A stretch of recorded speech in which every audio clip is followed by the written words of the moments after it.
All right, welcome to video number 2. In this video, we're going to be talking a little bit about expectations and what to expect with lead services and with marketing in general. So the first thing that I want to get into is really just the opportunity of marketing. So to kind of talk about that, I want to show you just the fundamental, this is like the equation for making money and why we're in business, and specifically with the painting business. So we have marketing. So marketing is where we generate customer leads. This is how we generate appointments. So marketing comes first. Once we need to master marketing, and there's a ton of different things, that you can test for marketing, and Painter Choice happens to be one of them. But then there's a handful of other lead services, and there's flyers, and there's website stuff, and there's website companies that'll do stuff, and there's door-to-door marketing, there's home shows, and there's radio, and we could go on and on. But there's a ton of different ways to generate customers. And then when we generate customers, then we set up the estimate. The estimate is where we actually sell the job. Then once we sell a job, then we produce a job. And once we produce a job, that's when we make money. So if you want to build a business, then you need to have, we're not going to get into it in this video, but you need to have a good production system and a good sales system. But for this video, we're going to talk about you need consistent leads coming in. Because if there's no marketing, there's no sale, there's no production, there's no profit. So you need to have marketing. You've got to have leads coming in. And the opportunity of lead services specifically is lead services never stop. You go, with Painter Choice, like we're constantly advertising and generating leads. And yes, there's slower times and faster times through the year, but it's a constant lead source. You can literally pay money and get leads brought to you. So the opportunity of lead services is if you can find a lead source, whether it's Painter Choice or it's any type of marketing. If you can find a lead source that brings you 15 leads per month, which turns into, let's say 12 appointments, 12 estimates a month, which turns into 12,000 in sales and production in a month, which turns out to anywhere from 2,000, to 4,000, depending on your profit margin in profit per month. This marketing lead source is incredibly valuable because as long as you have this lead source running, you can get 12 estimates a month and 12,000 sales a month, and you can make some profit. So we want to lock down a lead source, and then we want to test another one and lock it down, test another one and lock it down, and keep adding lead sources. So we have another, and then we find somewhere we get 20 and 14, and then we find one that we get only 5 and 3, and we keep adding these other not services necessarily, because one of these for us is door-to-door marketing, another one is our website optimization. And this is how you build an actual business that has constant customers coming in, sales being made, production being done, and profit coming in the bank account. So marketing is fundamental to building a business. Now, I'm not telling you that Painter Choice is the end-all be-all by any means. I think you should try and test every different piece of marketing ever. And I want you to test it the right way. And this is where I think a lot of people really screw up with their painting business and with this area of the business, which is with marketing. Because in marketing, nothing else happens until marketing happens. You've got to have marketing. And if you've got marketing, then everything else is going to work out. So the mistake people make is they don't see the value and the importance in marketing, and they aren't willing to fail enough to learn. Because I just showed you that if you figure, if this gets you 15 leads a week, if you can figure out how to turn that into profit, you're good. And so even if you have to lose some money, like let's say we test. We test 8 different pieces of marketing. So let's say that, this is number 1, 2, 3, 4, 5, 6. We'll test 7 different things we market. So the first thing we want to do is we want to track our ROI. Okay, so our ROI is just our return on investment. How much money did I spend? How much money did I sell? So that would be like, how much did you spend? Let's say it's 1,000. And then how much did you book or sell? Let's say you booked 2,000. I would say that's pretty bad. That's pretty bad. I wouldn't necessarily give up on it, but it's pretty bad. And if let's say you book 10,000, that's okay. That's pretty good. Like I'd like that. And then what we aim for is we want to book like anywhere from 10 to 20,000 is going to be kind of our range that we want to really aim for. but you want to track your return on investment. The point is just that, like, what percentage can you afford to spend on marketing? So for us in our business, we're willing to spend up to 8 to 10% on marketing in order to say that's an effective lead source and we want to keep using it. So let me show you just how that number breaks down, okay? So if for Painter Choice, for example, it's a $35 lead, okay? So let's say we buy 30 leads. So 30 leads, $1,000.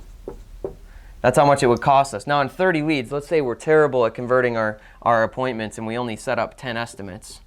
And then let's say we're really not very good at sales and we only book 2 jobs.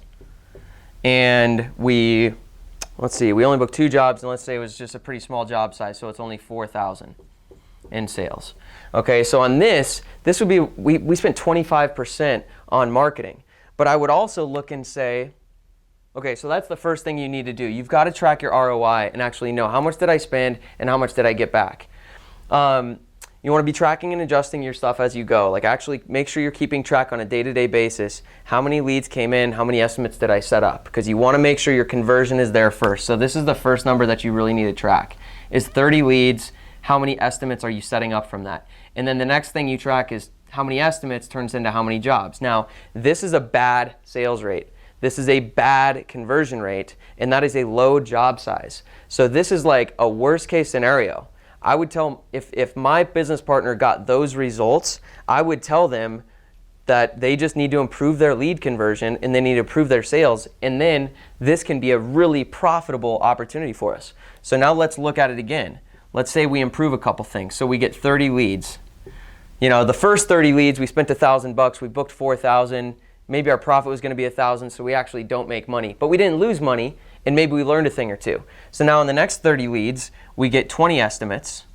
So we made some changes, we really improved on our conversion, so now we got 20 estimates. And then we work on our sales process, we improve our sales. So instead of closing 20% of our bids, maybe we close 25% of our bids. So now we book 5 jobs. Let's say we still have the same profit, same job size, that'd be 10,000 in sales. And now all of a sudden, we're spending only 10% on marketing. So now we're making money. And then what we could do is maybe we could take this a step further, and maybe we can sell 6 jobs, and maybe our job size is 3,000, and now we're at 18,000. So there's a couple lessons here that I think are valuable to take out. The first lesson is that you've got to track your numbers. That's the first lesson to learn. The second lesson here is that there's a huge opportunity in being successful with lead services. But look, if I just gave you an example on 30 leads and $1,000 spent, and we only booked 2 jobs. We booked 2 jobs on 30 leads, and it wasn't that bad. I mean, some of you guys out there, like, that would actually make you good money. Like, if you could spend $1,000 but get a $4,000 job, if you're doing the paint yourself, like, you could actually make good money just on that. And those are terrible results. Okay, so there's a huge opportunity in figuring this out. People give up too early on lead services. So, like I was saying, there's 15, we got 15 estimates set up. I'm sorry, I lost my train of thought here for a second. Okay, so I said in our example here, 30 leads, 15 estimates set up. No, initially we said 10 estimates. So 30 leads, 10 estimates get set up. And we ended up booking 2 jobs. And this was $1,000 spent, $4,000 brought in. Some people, that's terrible. I would be really disappointed with that. But looking at my numbers, I would see, one of 2 things is happening, which we're going to get to on the next thing. But either these are bad leads or we're doing a bad job converting. And if they're bad leads, I'd be requesting refunds. And if they're not converting because of me, I'd be working on my conversion. And then it's a bad sales rate. But if look, we only got 2 jobs out of 30 leads. So that's 1 job for every 15 leads. In our other example, we only booked 5 jobs on 30 leads, and it was a pretty good return. But that means we booked 1 lead or 1 job on every 6 leads. So the problem is that most people give up too early. Look, there's a good chance you don't even book a job on your first 5 leads. Like, you can't evaluate a lead service too early. And look, I'm not even talking just about Painter Choice. This is across the board. I mean, I spent $5,000 on Angie's List before we decided we did not get a good return on Angie's List. I'm not saying Angie's List is a bad, marketing source. I know a lot of people who do really well on Angie's List. But for our business, And where Angie's List is today, when we spent $5,000 and we tweaked and we tested and we tweaked and we did this, we didn't have a really great return on Angie's List. So we're putting our money into other things where we get a great return on things. So this applies everywhere, but it's a big opportunity, so don't give up on it too early, because once you tweak and tweak and tweak, you can be successful. So don't give up too early. It's a big opportunity. The ROI is what you want to be tracking. You want to make sure you know how much you booked, how much you spent. And really, guys, you should be tracking your whole profit margin. So like, this is a little off tangent, but I feel like I need to say it, is if we book a $4,000 job, you should know what % goes to like production and materials, so like labor and materials, like how much money is going to that, what %, and then, you know, marketing, what %, so that you can actually know like what % can you afford with marketing. We know that we can spend up to 10% on marketing and still hit our profit percentage goals on all of our numbers. But I don't work for free. I want to be in business to make money. And if I'm not making good money and my marketing's too expensive, I don't want that money. But you should really know these numbers. Make sure that you track and you make adjustments, okay? So what I have my partners do is on a daily basis, on a daily basis, my partners will write down how many leads they got, how many refunds they got, and how many estimates they set up from every lead service they have. So we've got our lead services. We've just got an Excel file. So we've got like lead service number 1, lead service number 2, lead service number 3, so on. And every day of the week, we have all the days of the week, we write down how many leads we got, how many got refunded, how many we set up, so that at any given time I can see like, hey, this lead service isn't doing so well. So I want to give you a couple actual examples. All right, so one of my business partners, he went 0 for 12. The first 12 leads he got from a lead service, he set up 0 estimates. And since then, and we made some adjustments because I talked to him and I found out what he was doing wrong and da-da-da. And then the next week, he set up 6 out of 7 leads. So he got 7 leads, set up 6 appointments. The week before, he was 0 for 12. And on those 6 estimates, he booked 2 jobs. It was a little over $5,000. So $5,000 booked on 7 leads. We were at like 3.5% to 4% spent on marketing, just by fixing our conversion. I have another partner who we set up. This is on another lead service, but this is Thumbtack. And you know, there's a lower conversion on Thumbtack because you don't get the customer's information and whatnot. But on that service, we were like 2 for 40. And then we made adjustments, and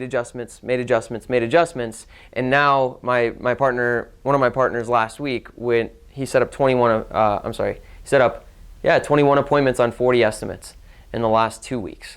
So a lot of this is like, you've got to start somewhere, but you've got to be willing to like tweak and adjust and learn. Because if you quit too early on marketing services, they're gone forever. There's not that many ways to market your business. I mean, there are, but it's a limit. It's a finite number. You know, whether it's 100 or 1,000, the second you eliminate a lead service, it's gone. So don't eliminate your opportunities too early. Be willing to lose money to figure it out. And I'm not telling you I want you to lose money with pain or choice. We're going to get into the next couple videos and talk about how do you have success and what happens if you're not having success, because we are absolutely committed to you're having success, but we can only get you the lead. What you do with it and how you convert it and how you sell it is up to you. And we want to help you with those 2 things as best we can. But the principle behind it all is, even though you can work on conversion, you can work on selling, you also want to work on improving forever. Improve. And you can always get better. And if you always get better, you can make different marketing sources work for you, and that is fundamental to how you grow your business. So let's jump into the next video. Click the button below, and we will go and jump into how to convert your leads and what are the biggest mistakes that people make with converting their leads. Thanks for listening.